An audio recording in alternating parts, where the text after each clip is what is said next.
Hello everyone, कैसे हो आप सब। आई होप सब बढ़िया होंगे।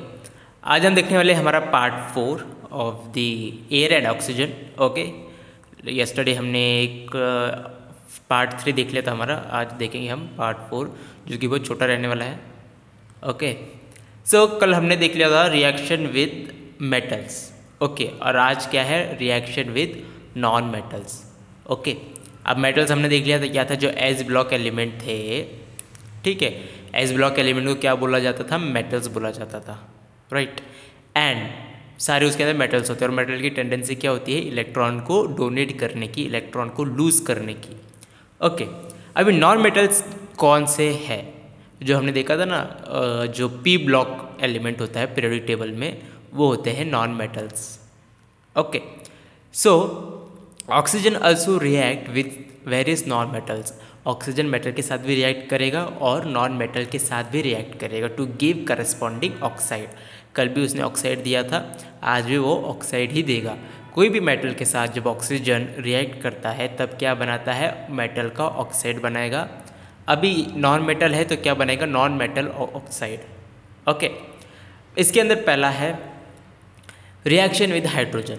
ओके, अभी आप बोलोगे सर ये हाइड्रोजन तो एस ब्लॉक में आता है, इस साइड आता है ना, अल्कली मेटल्स के अंदर। ये अल्कली मेटल्स, ये अल्कलाइन अर्थ मेटल्स। लेकिन जो मैं बताना चाहूँगा, जो हाइड्रोजन है उसका कोई एग्जैक्ट पोजीशन फिक्स नहीं है। ओके, पूरे जो पीरियोडिक टेबल में वो कभी एस ब्लॉक में भी पाया जाएगा, कभी वो पी ब्लॉक में भी पाया जा सकता है, कभी वो डी ब्लॉक में भी पाया जा सकता है, कहीं वो एफ ब्लॉक में भी, मतलब एफ ब्लॉक में तो नहीं जाएगा, बट वो क्यों, क्योंकि ऐसा बिकॉज उसके पास सिर्फ एक ही इलेक्ट्रॉन है। ओके, और वो इलेक्ट्रॉन कभी भी वो डोनेट भी कर सकता है, और वो लेकिन इलेक्ट्रॉन ले नहीं सकता, ये गारंटी है। लेकिन वो उसका इलेक्ट्रॉन डोनेट कर देगा तो उसका वजूद ही खत्म हो जाएगा, है ना। तो वो ऐसे ही आवारों की तरह घूमते रहता है। फिर भी हमारे कन्वीनियंस के हिसाब से हमने उसका 1 नंबर दे दिया है, इसलिए हम बोलते हैं ना हाइड्रोजन सबसे नंबर 1 पे आएगा। फिर helium, lithium, beryllium, boron, carbon, nitrogen, oxygen. Okay, further on समझ में आ गया क्यों, क्योंकि इसके अंदर एक ही इलेक्ट्रॉन है, बेचारे के पास एक ही इलेक्ट्रॉन है। वो एक तो उसको डोनेट भी नहीं कर सकता, डोनेट कर भी दिया तो उसका वजूद ही खत्म हो जाएगा, वो हाइड्रोजन कहलाएगा ही नहीं, उसका एटम ही नहीं कहलाएगा। Okay, reaction with hydrogen under normal condition oxygen does not react with hydrogen. Okay, normal condition में ऑक्सीजन जो है हाइड्रोजन के साथ रिएक्ट नहीं करेगा, क्योंकि हमने पहले ही देख लिया। पहले इसमें क्या, पहले जो पिछले लेक्चर है उसके अंदर देख लिया। क्यों नहीं रिएक्ट करेगा, क्योंकि हाइड्रोजन की मात्रा होनी चाहिए ज़्यादा। ऑक्सीजन से रिएक्ट करने के लिए हाइड्रोजन की मात्रा होनी चाहिए ज़्यादा, और हाइड्रोजन की मात्रा हमारे एटमॉस्फेयर में इतनी ज़्यादा नहीं होती है, लेकिन इतनी ज़्यादा नहीं होती सो डैट कि वो ऑक्सीजन से रिएक्ट कर सके और कुछ ना कुछ उसका प्रोडक्ट बना सके। Only when an electric spark is generated in a mixture of oxygen and hydrogen in the ratio of 1:2. Okay, they react with the flash and the explosion of to form water. अब देखो, हम पिछले lecture में देखा था कि hydrogen की संख्या कैसे होनी चाहिए, ज़्यादा होनी चाहिए ऑक्सीजन से, तभी जाके क्या करेगा, वो रिएक्ट करेगा। अब उसमें भी क्या कंडीशन आती है कि जो हाइड्रोजन और ऑक्सीजन वो कब आपस में रिएक्ट करेंगे, जब उनके आजू बाजू में एक करंट होगा, इलेक्ट्रिसिटी होगी, चार्जेस होंगे। अब आसमान में चार्जेस कैसे होगी, आसमान में हम बारिश देखते हैं ना, बादल, हमारे एटमॉस्फेयर में हाइड्रोजन भी है, ऑक्सीजन भी है। ओके, हाइड्रोजन भी अलग प्रेजेंट है, ऑक्सीजन भी अलग प्रेजेंट है। लेकिन जब बिजली होती है, बिजली कड़कती है, तब क्या होता है, वो इलेक्ट्रिक स्पार्क जैसी होती है। फिर वो क्या करती है, हाइड्रोजन को और ऑक्सीजन को पास में लेके आती है, हाइड्रोजन और ऑक्सीजन को पास में लेके आकर क्या बनाएगी, H2O। ओके, H2O का मतलब क्या है, ये है H2 मतलब पानी, है ना। इसमें हाइड्रोजन कितने हैं, 2, और ऑक्सीजन है 1, तो इसका रेशियो हम लिखते हैं 1:2। ओके, आप बोलोगे तो सर ये हाइड्रोजन आगे लिखा है तो 2 आगे क्यों नहीं लिखा, तो ये जस्ट हमारे कन्वीनियंस के हिसाब से हमने लिखा है। ओके, 1:2, 1 मतलब कौन सा, एक हाइड्रोजन एक ऑक्सीजन। एंड सो हाइड्रोजन जो है वो कैसा है, 2 के फॉर्म में प्रेजेंट है, क्वांटिटी उनकी 2 है, तो क्या हो जाएगा 1:2। ऑक्सीजन है 1 और ये 2। Okay, hydrogen only when an electric, ठीक है हमने देख लिया कि इलेक्ट्रिक स्पार्क होना चाहिए, 1:2 रेशियो होना चाहिए, लाइट होनी चाहिए, वहाँ पर करंट होना चाहिए, तभी जाके क्या होगा, हाइड्रोजन और ऑक्सीजन साथ में आके पानी बनाएंगे। ओके, समझ में आ गया? Yes. Oxygen and hydrogen are also made to react by applying high pressure and passing through a pipe having a small hole. क्या करेंगे, हाइड्रोजन और ऑक्सीजन को रिएक्ट करने के लिए हाई प्रेशर लगाना पड़ेगा, मतलब बहुत ज़्यादा प्रेशर लगाएंगे, ठीक है, high pressure, and passing through a pipe having a small hole. ऐसा पाइप के थ्रू क्या करेंगे, उनको पास कराएंगे उसके अंदर से बहुत ज़्यादा प्रेशर के साथ। The mixture get ignited and burns with hot blue flame. और उस पाइप के आगे क्या करेंगे, जैसे उसके आगे निकलेगा उसको ना क्या आग लगा लेंगे, ठीक है, माचिस या किसी मैच बॉक्स से आग लगाएंगे और वो क्या करेगा, जल जाएगा। किसके फ्लेम से, ब्लू फ्लेम आएगी उससे। ओके, कैसी फ्लेम आएगी, नीले कलर की फ्लेम आ जाएगी, मतलब जो आग है ना वो लाल नहीं दिखेगी, ऑरेंज नहीं दिखेगी, ब्लू कलर की दिखेगी। This flame is known as oxy hydrogen flame. और उसको क्या बोला जाएगा, उस फ्लेम को, उस आग को क्या बोला जाएगा, ऑक्सी हाइड्रोजन फ्लेम। ऑक्सी मतलब ऑक्सीजन, हाइड्रोजन मतलब हाइड्रोजन, और उनकी फ्लेम है तो इसको क्या बोला गया है, ऑक्सी हाइड्रोजन फ्लेम। ये कौन से कलर की होती है, ब्लू कलर की होती है। This is used for welding purpose. और ये कहाँ पर यूज़ किया जाता है, वेल्डिंग पर्पज़ के लिए यूज़ किया जाता है। क्यों वेल्डिंग पर्पज़ के लिए यूज़ किया जाता है, क्योंकि वेल्डिंग में हम देखते हैं ना, दो मेटल्स को क्या करते हैं, जॉइन करते हैं। ओके, दो मेटल्स हो गए या फिर मेटलॉइड्स हो गए, उनको क्या करते हैं, जॉइन करते हैं। और उस जॉइन के लिए बहुत ज़्यादा एनर्जी लगती है, बहुत ज़्यादा हीट लगती है, ठीक है। तभी क्या होगा, एक मेटल के कोना इस साइड से पिघल जाएगा और दूसरे मेटल का कोना इस साइड से पिघल जाएगा। ये दोनों मेटल पिघलने के बाद क्या होगा, आपस में चिपक जाएंगे। ओके, सो वेल्डिंग में बहुत यूज़फुल होता है। जैसे 2H2 plus oxygen gives 2 water, देखो H2O, फिर ये क्या बनेगा, अब देखो ये लिक्विड है, मतलब वाटर क्या है, पानी जैसा होता है ना टेक्सचर, तो लिक्विड है तो इस पर क्या लिखा गया है, L लिखा गया है। Okay, next is reaction with nitrogen. जब ऑक्सीजन ने हाइड्रोजन के साथ रिएक्ट किया, पानी बनाया, आग जब जलाते तो वहाँ पर यूज़ किया जाता है, उसको क्या बोला जाता है, ऑक्सी हाइड्रोजन फ्लेम। अब ऑक्सीजन क्या करेगा, नाइट्रोजन के साथ भी रिएक्ट करेगा, ठीक है, नाइट्रोजन के साथ भी रिएक्ट करेगा। Nitrogen being chemically less reactive does not react with the oxygen. Okay, nitrogen जो है केमिकली लेस रिएक्टिव होता है, does not react with oxygen. बहुत ही कम मात्रा में, मतलब वो रिएक्ट ही नहीं कर पाता, करता है तो बहुत ही कम मात्रा में। ओके, नाइट्रोजन लेस रिएक्टिव होता है नाइट्रोजन। तो ऑक्सीजन अंडर नॉर्मल कंडीशन में तो दोनों रिएक्ट करेंगे ही नहीं। But when an electric spark, इसमें भी क्या किया है हमने, इलेक्ट्रिक स्पार्क तैयार किया है। Okay, is produce in a 1:1 mixture of nitrogen and oxygen, they react to form nitric oxide. Okay, जैसे 1:1 मतलब ऑक्सीजन कितना लेंगे, 1 लेंगे, और नाइट्रोजन कितना लेंगे, 1 लेंगे, ठीक है। तो ये 1:1 के फॉर्म में लेंगे, तब जाके वो, और हाई प्रेशर में एंड इलेक्ट्रिक स्पार्क क्रिएट कराएंगे, तब जाके वो क्या बनेंगे, NO बनेगा, नाइट्रोजन ऑक्साइड बनाएंगे। ओके, और इसको क्या बोला जाएगा, नाइट्रिक ऑक्साइड बोला जाएगा।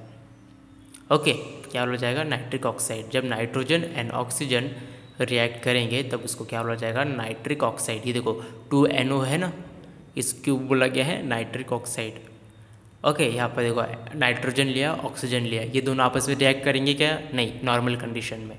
इनको साथ में रख भी दिया तो भी रिएक्ट नहीं करेंगे। लेकिन जैसे ही हमने इलेक्ट्रिक स्पार्क तैयार किया, ओके, इलेक्ट्रिक स्पार्क तैयार किया, उस जो temperature it will increase, and because due to increase of temperature यहाँ पर क्या हो जाएगा, nitric oxide will be form. Okay, यहाँ पर नाइट्रोजन कितने थे, 2, ऑक्सीजन भी कितने थे, 2, इसलिए यहाँ पर सामने हमने 2 लिखा है, क्योंकि हमें जो रिएक्शन होती है उनको बैलेंस करना होता है। ओके, यहाँ पर कितने थे, हाइड्रोजन 2, मतलब यहाँ पर देखो ये 2 + 2 कितने हो गए, 4, मतलब 4 हाइड्रोजन थे यहाँ पर। ओके, और यहाँ पर ऑक्सीजन कितने थे, 2। तो देख लो, अब यहाँ पे हमने ऑक्सीजन की जगह यहाँ पर 2 लिखा है कि नीचे, नहीं, 2 हमने आगे लिख दिया। कभी भी अगर एक मॉलिक्यूल के आगे 2 लिख देते हैं तो वो दोनों के लिए हो जाएगा, वो हाइड्रोजन के लिए भी हो जाएगा और ऑक्सीजन के लिए भी हो जाएगा, ठीक है। लेकिन जब हम नीचे लिखते हैं नंबर, कोई भी आइटम के नीचे जो कोई भी नंबर लिखते हैं, तो वो सिर्फ वही एटम के लिए होता है।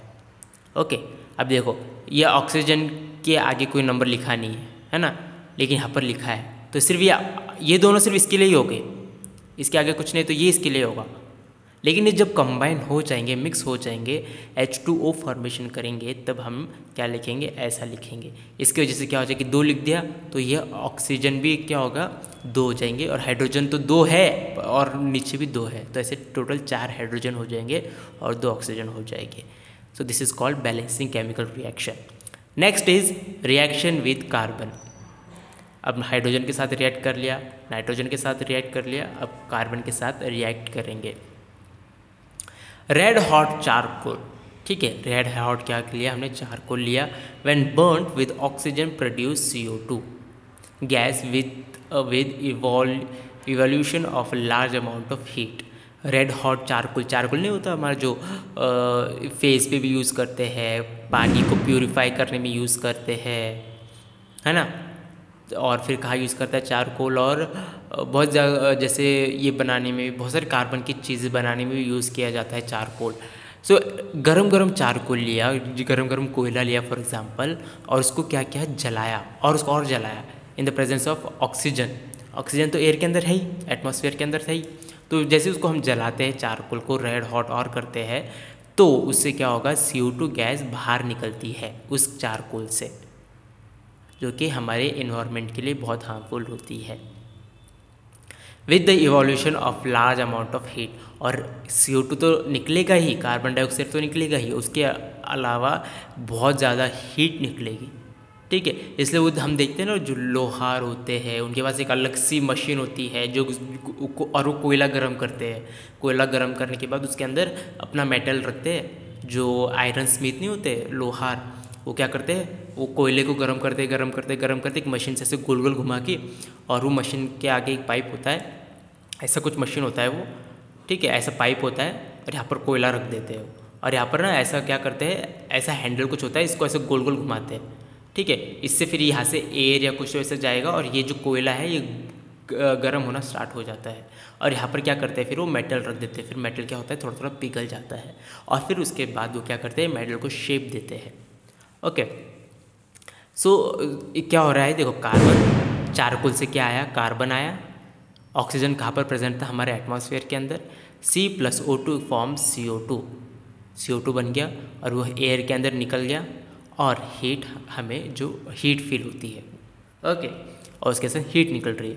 Due to the evolution of large amount of heat in this reaction, charcoal, coal, coke etcetera are used as fuel. क्योंकि वो ज़्यादा हीट प्रोड्यूस करते हैं, इसलिए उनको चारकोल, कोल, कोक को कैसे यूज़ किया जाता है, एज अ फ्यूल यूज़ किया जाता है। खाना बनाने के लिए भी चारकोल का इस्तेमाल किया जाता है, कोल का इस्तेमाल किया जाता है, कोक का इस्तेमाल किया जाता है। क्यों? क्योंकि वो ज़्यादा हीट प्रोड्यूस करते हैं। अभी ज़्यादा हीट प्रोड्यूस करेंगे तो जल्दी ज़्यादा खाना बनेगा, जल्दी ज़्यादा मतलब फटाक से खाना बन जाएगा with in few second, few minutes, और फिर उतनी जल्दी हम खाना खा पाएंगे। या फिर हम आग जलाते रहेंगे और खाना पकने को इतना टाइम लग रहा है, तो है ना, तो बहुत ये हो जाएगा ना, लेंथी प्रोसेस हो जाएगा। लेकिन जो कोल, कोक है ना, चारकोल जो है, इनमें जो फ्यूल है, मतलब इनमें जो क्या है, हीट रिएक्शन बहुत ज़्यादा होती है। हीट ज़्यादा मिलने की वजह से वो क्या होगा, हमें जो भी काम करना है, चाहे मेटल को, जो लोहे को है ना, उनको शेप देना है तो जल्दी देना आएगा, है ना, खाना पकाना होगा तो खाना जल्दी पक जाएगा। गाड़ी में अगर गाड़ी स्टार्ट करनी है, गाड़ी फास्ट से लेके जानी है, तो इसलिए हम पेट्रोलियम यूज़ करते हैं, डीजल यूज़ करते हैं। क्यों? ये भी किसके फॉर्म है, ये पेट्रोल इसके फॉर्म है, ठीक है, ये भी नेचुरल फॉर्म है, नेचुरल रिसोर्सेज है। तो उसे क्यों यूज़ कर रहे हैं? क्योंकि उसमें क्या हो रहा है, हीट ज़्यादा प्रोड्यूस होती है। I hope you all got this thing.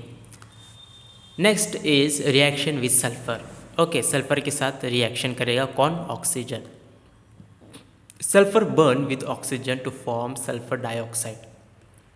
Sulphur के साथ ऑक्सीजन रिएक्ट करेगा तो क्या बनेगा? Sulphur dioxide. डाई मतलब दो, ऑक्साइड मतलब ऑक्साइड गैस। ये कैसी है? गैस है। तो नीचे क्या लिखेंगे हम? ऐसा छोटा सा जी लिख देंगे। ओके, क्यों लिखेंगे जी? बिकॉज ये क्या है? ये गैस है। ओके, ये बहुत मैंडेटरी होता है। ओके, जैसे लिक्विड के लिए एल लिखना, सॉलिड के लिए एस लिखना। Okay, Along with SO2 gas, trace amount of sulfuric trioxide are also produced.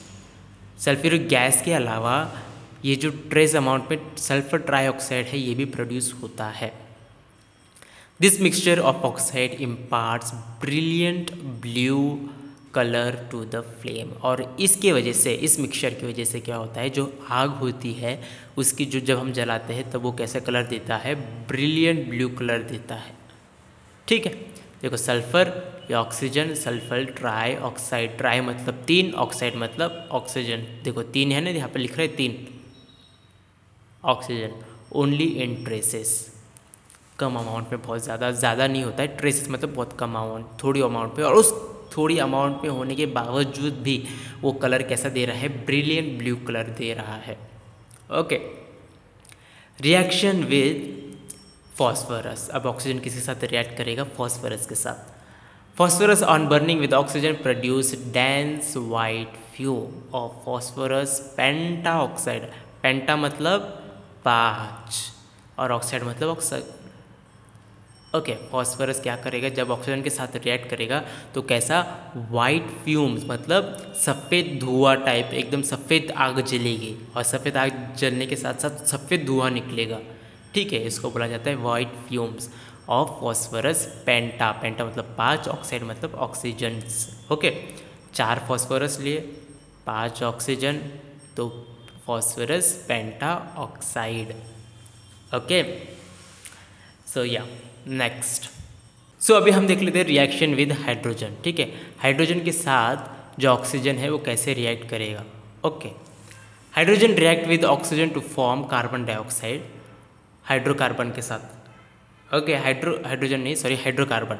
Hydrocarbon मतलब क्या, देखो अभी हाइड्रोकार्बन एक कोई एलिमेंट नहीं है, दोनों का मिला के ये कोई पीरियोडिक टेबल में भी पाया नहीं जाएगा आपको।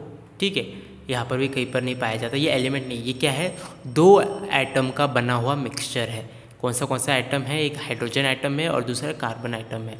हाइड्रोजन प्लस कार्बन तो क्या बनाएगा, CH, तो इसको क्या बोला जाता है, हाइड्रोकार्बन बोला जाता है। Okay, hydrocarbon. ओके, नाउ अभी हाइड्रोकार्बन के साथ क्या करेगा, ये ऑक्सीजन रिएक्ट करेगा। Hydrocarbon react with oxygen to form carbon dioxide. Carbon dioxide और क्या बनाएगा, और वाटर बनाएगा। जैसे अभी रिएक्शन अगर हम देखते हैं, रिएक्शन में क्या लिखेंगे अभी हम, देखो कार्बन मतलब ये हो गया हाइड्रोकार्बन। ठीक है, CH3, इसको क्या हो जाता है, हाइड्रोकार्बन बोला जाता है। फिर C2H5, फिर ऐसे बहुत सारे ना, C5H10, ऐसे बहुत सारे, इनको क्या बोला जाता है, हाइड्रोकार्बन बोला जाता है। और किस साथ रिएक्ट कर रहा है, ऑक्सीजन के साथ रिएक्ट कर रहा है, तो क्या बनाएगा ये बनाएगा CO2 plus H2O। Okay, hydrocarbon ये हो गया, ऑक्सीजन के साथ रिएक्ट किया, क्या बनाया, CO2 और water. Okay, different hydrocarbons react with oxygen at different temperature. अब डिफरेंट हाइड्रोकार्बन मतलब कौन से हाइड्रोकार्बन हो गए, ठीक है, अलग अलग हाइड्रोकार्बन होते हैं, जैसे मैंने बताया C2H5, ठीक है, CH3, C5H10, है ना। तो ऐसे बहुत सारे हाइड्रोकार्बन होते हैं जिसमें कार्बन की संख्या कुछ और होगी, हाइड्रोजन की संख्या कुछ और होगी, तो उनको क्या बोला जाता है, हाइड्रोकार्बन्स बोला जाता है। और वो क्या करते हैं, ये अलग अलग टेम्परेचर पर रिएक्ट करते हैं ऑक्सीजन के साथ और प्रोडक्ट बनाते हैं। A large amount of heat is evolve during this reaction.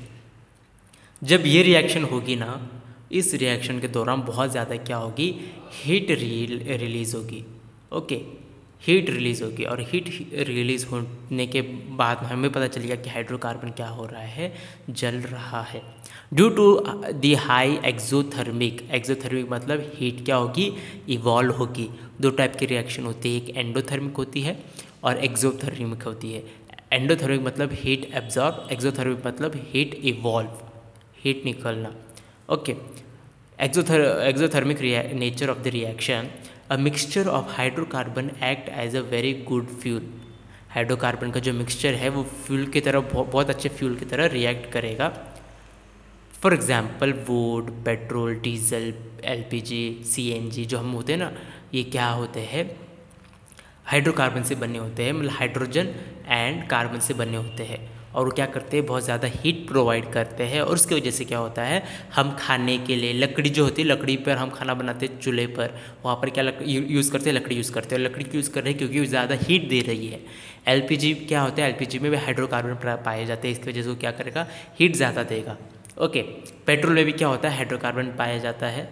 Okay, तो उसको भी क्या करेगा, ज़्यादा हीट देगा। डीजल भी क्या होगा, हाइड्रोकार्बन पाया जाएगा तो ये वो करेगा। ओके, मतलब ज़्यादा हीट देगा। Okay, a candle made up of a mixture of lower hydrocarbons also burn in oxygen producing heat and light.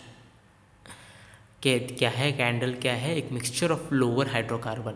Hydrocarbon के बहुत सारे होते फॉर्म, एक हायर हाइड्रोकार्बन, एक लोअर हाइड्रोकार्बन। ठीक है, तो हायर और लोअर हाइड्रोकार्बन में से ना जो कैंडल जो होती है ना, मोमबत्ती जो होती है हम जलाते हैं कैंडल्स, वो कैसी होती है, लोअर हाइड्रोकार्बन से बनी होती है। और वो क्या कर, जब हम जलाते हैं तो वो ऑक्सीजन के फॉर्म, ऑक्सीजन के प्रेजेंस में जलेगी। ऑक्सीजन के प्रेजेंस में जलने के बाद वो क्या करेगी, हीट को भी प्रोड्यूस करेगी और लाइट भी प्रोड्यूस करती है। अब देखो CXHYO, देखो मैं इसको ना पहले से एक बार लिख लेता हूँ। ये क्या लिखा है, X लिखा है, ठीक है, CX, ये Y लिखा है, ये 2 लिखा है, ठीक है, ये X, ये Y और ये भी X। अभी आप बोलोगे ये XY क्यों लिखा है, तो XY मतलब क्या, ये X का मतलब कोई नंबर लिखते हैं यहाँ पर, ठीक है, और Y का भी मतलब है कोई और नंबर। समझ में आ गया, जैसे हमने लिखा था ना, क्या लिखे थे हमने, C2H5, तो ये 2 क्या रिप्रेजेंट कर रहा है, कार्बन कितने नंबर है, और H5 क्या रिप्रेजेंट करता है, ये Y रिप्रेजेंट कर रहा है, मतलब हाइड्रोजन कितने नंबर प्रेजेंट है। I hope all you got this. और ऑक्सीजन क्या लिखा है यहाँ पर, 2 लिखा है। ओके, सो जो ऑक्सीजन बनेगा, कार्बन डाइऑक्साइड बना। अब X क्यों लिखा है, तो यहाँ पर भी कुछ नंबर होगा, 3 होगा या फिर 4 होगा या फिर 5 होगा, 6 होगा। ओके, और यहाँ पर क्या लिखा है, यहाँ पर Y लिखा है, जिसको अल्फ़ाबेट ऐसे लिख रहे हैं ना, जिसको मतलब समझ जाओ वहाँ पर कोई नंबर आएगा। ओके, वाटर बना और एनर्जी बना। एनर्जी कौन सी, हीट भी क्या है, एक फॉर्म की एनर्जी होती है, we all know. The addition of oxygen to a metal और a non metal is term as oxidation. अब देखो 2 रिएक्शन होती है, कौन सी होती है, एक ऑक्सीडेशन, ओके, एक होती है ऑक्सीडेशन,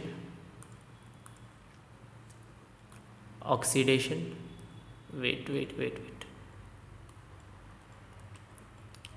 एक होती है ऑक्सीडेशन एंड दूसरी होती है रिडक्शन। ठीक है, ऑक्सीडेशन मतलब ही क्या पता चल रहा है, ऑक्सीजन होगा यहाँ उसमें, और रिडक्शन में मतलब क्या हो पता चल रहा है, यहाँ पर क्या होगा, रिडक्शन मतलब हाइड्रोजन होगा। ओके, इसमें क्या होगा, हाइड्रोजन, और इसमें क्या होगा, ऑक्सीजन। समझ में आ गया। The addition of oxygen to a metal और a non metal is termed as oxidation. Addition करना है किसका, ऑक्सीजन का, किसी भी मेटल के अंदर या फिर नॉन मेटल के अंदर, उस प्रोसेस को क्या बोला जाएगा, ऑक्सीडेशन बोला जाएगा। Some non metals oxidise are also undergo oxidation to their higher oxides. कोई नॉन मेटल क्या होते हैं, अपने आप ऑक्साइड्स बना लेंगे, हाई ऑक्साइड्स बना लेंगे, हायर ऑक्साइड्स, ओके, ऑक्सीजन के साथ रिएक्ट करके। As oxygen oxidises most of the substance, it is a good oxidising agent. अभी ऑक्सीडाइजिंग एजेंट, अभी दूसरा कॉन्सेप्ट भी है यहाँ पर, क्या है, ऑक्सीडाइजिंग एजेंट,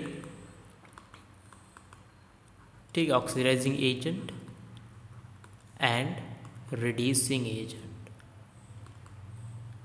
ठीक है, 2 टाइप के एजेंट्स पाए जाते हैं, एक ऑक्सीडाइजिंग एजेंट और रिड्यूसिंग एजेंट। ऑक्सीडाइजिंग एजेंट क्या होते हैं, जो ऐसे एजेंट जो खुद का रिडक्शन कराते हैं, ओके, और उसको बोला जाता है ऑक्सीडाइजिंग, जहाँ पर रिडक्शन होगा। ये थोड़ा कन्फ्यूजन लगेगा आपको, बट कुछ कन्फ्यूजन नहीं है इसके अंदर। और ये इसमें क्या होगा, ऑक्सीडेशन होगा।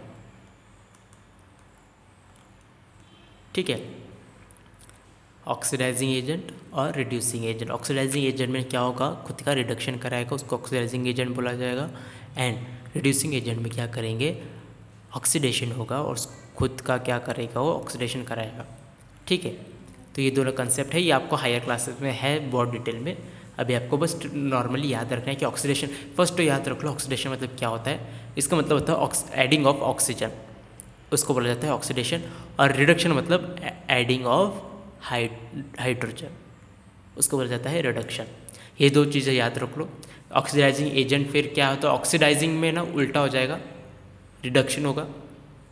ऐसी प्रोसेस जिसके अंदर एलिमेंट्स क्या करते हैं, खुद का ही ये कर लेते हैं, क्या ऑक्सीडाइजिंग कर लेते, मतलब खुद का रिडक्शन कर लेते हैं दूसरों के साथ। ठीक है, I for example oxidising agent है तो यहाँ पर रिडक्शन होगा। रिडक्शन होगा मतलब क्या होगा, एडिंग ऑफ हाइड्रोजन। और रिड्यूसिंग एजेंट मतलब क्या होगा, यहाँ पर होगा ऑक्सीडेशन। ऑक्सीडेशन मतलब क्या, एडिंग ऑफ ऑक्सीजन। ओके, अब देखो oxidation of non metal oxide. अब इसमें अलग अलग नॉन मेटल के साथ ये बनाएंगे, ऑक्सीडेशन होगा। मैंने जैसे क्या बात है, ऑक्सीडेशन का मतलब क्या होता है, एडिंग ऑफ ऑक्सीजन। अब देखो सल्फर डाइऑक्साइड, सल्फर डाइऑक्साइड मतलब ऑलरेडी यहाँ पर दो ऑक्सीजन थे, डाई मतलब दो और ऑक्साइड मतलब ऑक्सीजन। सल्फर के साथ दो ऑक्सीजन, देखो सल्फर और ये देखो डाइऑक्साइड, है ना। अब इसको क्या करना है, ऑक्सीडेशन करना है। ऑक्सीडेशन मतलब प्लस करके ऑक्सीजन ऐड किया हमने, है ना। और ये क्या किया हमने, H2SO3 बना दिया। देखो, और ये देखो ये जो होता है ना V2O5, देखो यहाँ पर दिख रहा है V2O5, ये क्या है, वैनेडियम पेंटाऑक्साइड। इसको क्या बोला जाता है, कैटलिस्ट होता है ये। ठीक है, कैटलिस्ट। कैटलिस्ट क्यों यूज़ करते हैं हम, क्योंकि उससे क्या होती है, रिएक्शन की जो रेट होती है, रिएक्शन की जो स्पीड होती है वो बढ़ जाती है। जो रिएक्शन 10 मिनट में होने वाली थी वो रिएक्शन कब, अब कितने मिनट में होगी, 2 मिनट में हो जाएगी। क्यों, क्योंकि हमने कैटलिस्ट ऐड किया। कैटलिस्ट कौन सा ऐड किया, वैनेडियम पेंटाऑक्साइड, वैनेडियम। ठीक है, और पेंटाऑक्साइड मतलब 5 और ऑक्साइड मतलब ऑक्सीजन।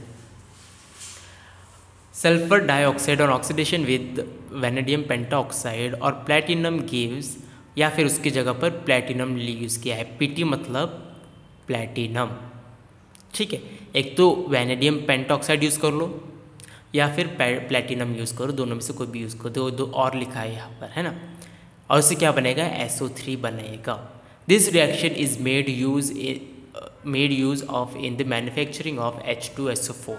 और ये रिएक्शन क्यों यूज़ की जाती है, सल्फ्यूरिक एसिड बनाने के लिए। सल्फ्यूरिक एसिड हमने कहाँ यूज़ किया था, सल्फ्यूरिक एसिड हमने यूज़ किया था ऑक्सीजन को बनाने के लिए, ऑक्सीजन और हाइड्रोजन को बनाने के लिए। ऑक्सीजन गैस और हाइड्रोजन गैस को बनाने के लिए क्या किया, सल्फ्यूरिक एसिड को हमने पानी में डाल दिया था। कल के लेक्चर में आपको याद होगा तो, है ना। सल्फ्यूरिक एसिड को पानी में डाल दिया और फिर उसको क्या बनाया, जो वाटर है तो उससे फिर प्लैटिनम कौन से इलेक्ट्रोड डाल दिए थे उसके अंदर, और उस इलेक्ट्रोड से क्या किया था, हमने करंट दौड़ाया था। करंट दौड़ाने से क्या हो गया, वो जो वाटर था उसमें से हाइड्रोजन और ऑक्सीजन गैस अलग अलग हो गए। ठीक है, this reaction also take place in the catalytic converters और ऑफ ऑटोमोबाइल्स। ऑटोमोबाइल्स मतलब जो गाड़ियाँ जो होती है ना, 2 व्हीलर 4 व्हीलर, तो उसमें ना कैटालाइटिक कन्वर्टर होते हैं, मशीन्स में होते हैं, तो वहाँ पर भी ये रिएक्शन होती है। ठीक है, कौन सी रिएक्शन, ये वाली रिएक्शन। Carbon monoxide. अब देखो ऑक्सीडेशन किसके साथ होगा, अभी कार्बन मोनोऑक्साइड के साथ। कार्बन डाइऑक्साइड मतलब 2 ऑक्सीजन, कार्बन मोनोऑक्साइड मतलब एक ही ऑक्सीजन होगा यहाँ पर। Okay, CO2 carbon monoxide, sorry CO carbon monoxide, CO2 carbon dioxide. उसके साथ ऑक्सीडेशन करेंगे, ऑक्सीडेशन मतलब एडिंग ऑफ ऑक्सीजन, तो क्या बनेगा, कार्बन डाइऑक्साइड बनेगा। Carbon monoxide which is major constituent of automobile exhaust get converted to carbon dioxide which is less polluting in the catalytic converter of automobiles. और catalytic converter जो मैंने बोला था ना, गाड़ियों में लगाते हैं। जो गाड़ी जो होती है ना हमारी 2 व्हीलर 4 व्हीलर, वो क्या किस पे चलती है, पेट्रोल पे चलती है। ठीक है, पेट्रोल पे चलने के बाद वो क्या करते हैं, कार्बन मोनोऑक्साइड छोड़ते हैं। उनका जो साइलेंसर होता है ना, एग्जॉस्टर, ठीक है, जो साइलेंसर में से धुआं निकलता है ना, वो धुएं किस चीज़ का बना होता है, वो कार्बन मोनोऑक्साइड का बना होता है, CO का बना होता है, और वो हमारे इन्वायरमेंट के लिए बहुत हानिकारक होता है। तो ऐसे मशीन लाए गए जो कि फिट करते हैं गाड़ी के अंदर ही उनको क्या बोला जाता है, कैटालिटिक कन्वर्टर। ठीक है, ऐसे मशीन का नाम है। फिर वो मशीन क्या करती है, कार्बन मोनोऑक्साइड को ऑक्सीजन के प्रेजेंट में CO2 में बदल देती है। और CO2 भी हमारे जो इन्वायरमेंट है उसके लिए हानिकारक है, लेकिन उतना हानिकारक नहीं है जितना कार्बन मोनोऑक्साइड है। क्योंकि जो भी पेड़ पौधे हैं, ग्रीन प्लांट ट्रीज, वो क्या करते हैं, कार्बन डाइऑक्साइड को अंदर लेते हैं और ऑक्सीजन को छोड़ते हैं। वो कार्बन डाइऑक्साइड को लेते हैं, कार्बन मोनोऑक्साइड को वो अंदर नहीं लेते। फिर इंसानों ने सोचा अगर हम कार्बन मोनोऑक्साइड को, हमारी गाड़ियों से कार्बन मोनोऑक्साइड निकल रहा है तो हम उसको कार्बन डाइऑक्साइड में बदलेंगे। तो हम क्या करेंगे, रोड पर मशीन लगा देंगे। फिर ये देखा क्या, ये तो कुछ फ़ायदा ही नहीं हो रहा है इसका, ये ज़्यादा हो रहा है फ़ायदा लेकिन इतना भी नहीं हो रहा। ठीक है, हमें ज़्यादा फ़ायदा करना चाहिए। फिर किसी ने बोला एक काम करते हैं, गाड़ी के अंदर ही मशीन लगा लेते हैं। जैसे वो धुआं छोड़ेगा, धुआं छोड़ने से पहले क्या करेंगे, वो मशीन लगा लेंगे और मशीन क्या करेगा, वो कार्बन मोनोऑक्साइड को कार्बन डाइऑक्साइड में कन्वर्ट करेगा और कार्बन डाइऑक्साइड गाड़ी से बाहर आएगा फिर धुएं से। और फिर वही कार्बन डाइऑक्साइड क्या करेंगे, प्लांट से लेंगे, प्लांट से लेने के बाद वो ऑक्सीजन में कन्वर्ट करेंगे और ऑक्सीजन हमारे यहाँ आ जाएगा। तो फिर वैसे जो साइंटिस्ट ने उन्होंने दिमाग लगाया और फिर गाड़ी के अंदर आज हम कैटालिटिक कन्वर्टर यूज़ करते हैं। उससे क्या होता है, पॉल्यूशन कम होता है। Okay, next is nitric oxide. Okay, nitric oxide मतलब NO, नाइट्रिक मतलब नाइट्रोजन, ऑक्साइड मतलब ऑक्सीजन, उसके साथ भी वापस ऑक्सीडेशन होगा। ऑक्सीडेशन मतलब ऑक्सीजन का ऐड होना, तो क्या बनाएगा, NO2, 2NO2। Nitric oxide react with oxygen to form nitrogen dioxide, nitrogen dioxide which is reddish brown in colour. वो कैसा कलर का होता है, लाल, मतलब रेडिश ब्राउन कलर का होता है। हमारा जो ब्रिक नहीं होती, ईट का कलर कैसे होता है, वैसे कलर का होता है। ओके, अभी हम नेक्स्ट लेक्चर में देखेंगे रस्टिंग ऑफ आयरन। मैं रस्टिंग ऑफ आयरन इसी लेक्चर में लेने वाला था, बट रस्टिंग ऑफ आयरन थोड़ा लेंदी है और आई थिंक वो फिर नेक्स्ट लेक्चर में उसको फ्रेश लेना अच्छा रहेगा। Okay, so rusting of iron मतलब क्या होता है, कोरोजन होता है ना, हमें पता है। जो जंग लगता है मेटल को, उसको रस्टिंग ऑफ आयरन बोलते हैं। अभी उसको हम डिटेल में स्टडी करेंगे। ओके, जितना ज़्यादा डिटेल में नहीं है आपको, बस है थोड़ा बहुत डिटेल में है जो कि हम पढ़ लेंगे। ओके, नेक्स्ट क्लास में। So that's all for today's class. If you are new to the channel, please do subscribe, like and share. If you have any doubt, you are free to ask in the comment section. कोई भी doubt होगा तो please ask करो, पूछो।